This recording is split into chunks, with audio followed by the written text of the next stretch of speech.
You've told yourself you just need more willpower, that if you were stronger, more focused, more disciplined, you'd finally follow through. Here's what nobody tells you. Discipline isn't a personality trait, it's an architecture problem. And the people you think have it all figured out? They didn't develop iron willpower, they built better systems, and their brains, the same brain you have, responded exactly the way yours will. Today, we're going to go inside the actual neuroscience and behavioral science of habit formation. No motivational fluff, no generic advice. This is how the mind actually works, and once you see it, you can use it. This episode is rooted in James Clear's Atomic Habits, one of the most psychologically rigorous books written on behavior change. But we're not going to just summarize it. We're going to dissect the underlying mechanisms so you leave here understanding why it works, not just what to do.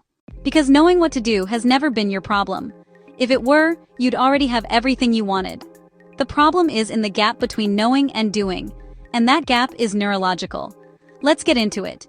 Every time you sit down to do something hard, to study, to write, to exercise, your brain fires off what researchers call a threat response. Not a metaphorical threat, a neurological one. Your amygdala, the brain's alarm system, treats sustained mental effort the same way it treated a predator on the savannah, as something to escape. This is why hard work feels like walking through mud, why you open your phone instead of your document, why the couch wins. Your brain isn't weak. It's doing exactly what it evolved to do. Conserve energy and avoid perceived danger. The mistake most people make is trying to override this with willpower. And willpower is real, but it's a finite resource. Researchers call it ego depletion. The more decisions you make, the more resistance you override, the faster it burns out. Fighting your brain is a losing game. The winning move is to stop fighting it and start designing around it. Psychologist Peter Gollwitzer spent decades studying why people fail to follow through on goals they genuinely want to achieve. His conclusion was counterintuitive. The problem isn't motivation, it's vagueness. When you say, "I'll work out this week," your brain has no anchor point, no trigger. And when the moment arrives, the negotiation begins, and your survival brain wins almost every time. But when you say, "I will work out at 6 a.m. on Monday, Wednesday, and Friday in my living room," something neurologically different happens. You've created an implementation intention, a specific if-then contract with your future self. When this context appears, this behavior fires. Studies show people who use implementation intentions are 2 to 3 times more likely to follow through than those who don't. The mechanism is simple. You've removed the decision. And every decision you don't have to make in the moment is mental energy preserved for the thing itself. This is why elite performers appear so effortless. They aren't. They've just pre-committed to the conditions so thoroughly that behavior becomes automatic.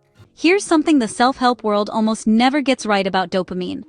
Dopamine is not a reward chemical, it's an anticipation chemical.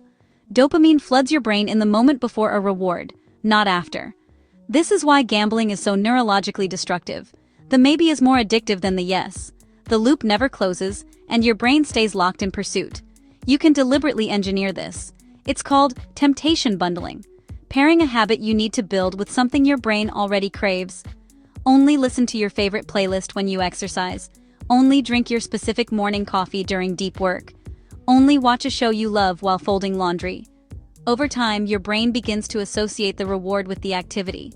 The anticipatory dopamine that once fired for the pleasure alone starts firing for the whole package. You stop dreading the habit. You start craving it. You haven't changed your discipline. You've changed your brain's prediction model. Stop right here for 1 second. If you want to know exactly how to trick your brain into discipline, not just from this video, but from the source itself, click the link in the description right now.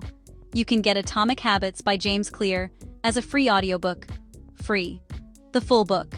James Clear walks you through every single system we're covering today and takes it further than any video can.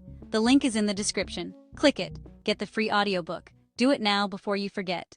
And if this channel is giving you real psychology, not motivation, not fluff, actual science about how your brain works, subscribe. Hit that button right now so you never miss what's coming next. Okay, let's finish this. Here's a pattern behavioral psychologists have named the what the hell effect. You break a streak, you miss a workout, skip a session, eat something off your plan. And in that moment, your brain doesn't say one slip is fine. It says, what the hell? I already broke it. May as well abandon it entirely. This isn't a character flaw. It's a cognitive distortion called all-or-nothing thinking, and your brain defaults to it under stress because binary thinking requires less processing power. The countermove is a rule so simple it almost sounds too easy. Never miss twice. 1 missed workout is an event. 2 is the beginning of a new identity. Your brain doesn't track what you did last Tuesday. It tracks patterns and uses them to build a self-model. Break the pattern once and your self-model stays intact. Break it twice and it starts to update. So you shrink the habit to its minimum viable version. Can't do a full workout? Move your body for 5 minutes. Can't write 1,000 words? Write 1 sentence. Can't meditate for 20 minutes? Take 3 conscious breaths. You're not maintaining the performance. You're protecting the identity. Every behavior you have is downstream of a belief you hold about who you are. When someone says, "I'm trying to quit smoking," they are at war with themselves. Their behavior is in conflict with their identity. That war is exhausting, and identity almost always wins. When someone says, "I'm not a smoker," they've already won the internal battle. The behavior is just the expression of who they already are. This is what James Clear calls identity-based habits, and it inverts the conventional change model entirely. Most people start with outcomes. I want to lose weight. I want to save money. I want to write a book. Then they try to reverse engineer behavior from outcomes. The more durable approach is to start with identity. Who is the kind of person who would achieve this outcome? Then cast small daily votes for that person. Each vote isn't the transformation, it's the evidence. And your brain, which is always building a self-model, collects that evidence and updates who it thinks you are. You don't rise to the level of your goals, you fall to the level of your identity. So the most important question isn't what do I want to achieve, it's who do I want to become. Your brain is a pattern recognition machine. It doesn't just respond to decisions, it responds to cues.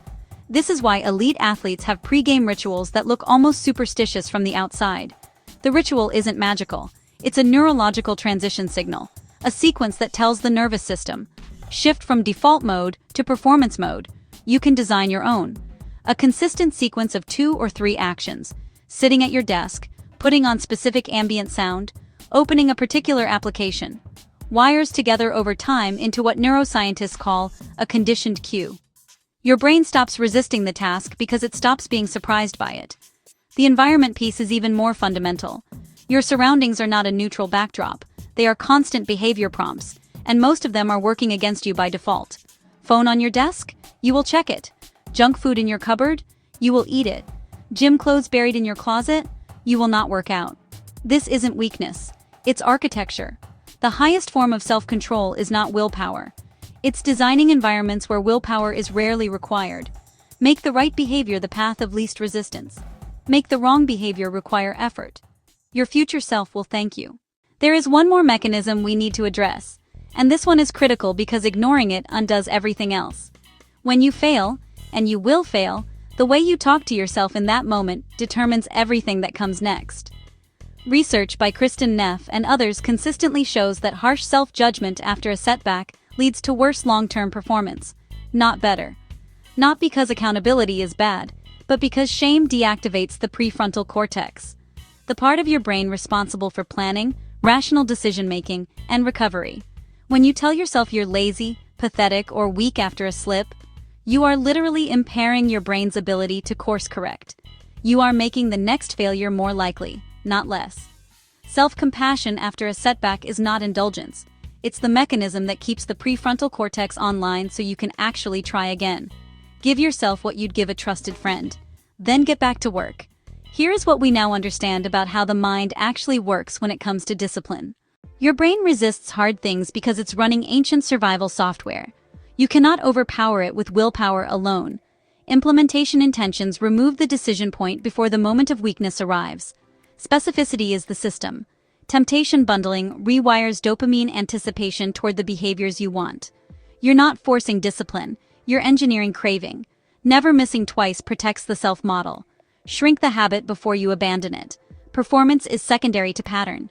Identity-based habits are more durable than outcome-based ones. Cast votes for the person you're becoming, and let your brain update accordingly. Rituals cue the nervous system to shift modes. Environment design removes the need for willpower entirely. And self-compassion after failure keeps the prefrontal cortex online so you can actually recover. None of this requires becoming a different person overnight. It requires understanding that your brain is not your enemy.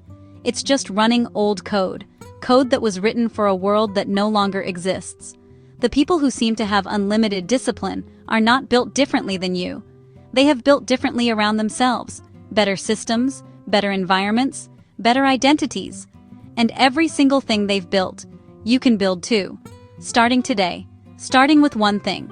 Pick one mechanism from this video. 1. Implementation intention, temptation bundle, starting ritual. Whatever landed hardest. Apply it today, not tomorrow. Today. Because the version of you that has everything you're working toward, they didn't wait for motivation. They built the architecture. And now you know how. If this video shifted something for you, subscribe right now. We break down the real psychology of how your brain works every single episode. No motivation speeches, no empty advice, just the science, and what to do with it. And if you haven't grabbed the free Atomic Habits audiobook yet, the link is still sitting in the description waiting for you. Free audiobook. James Clear. The full thing. Go get it. Until the next time, study the mind before you trust it.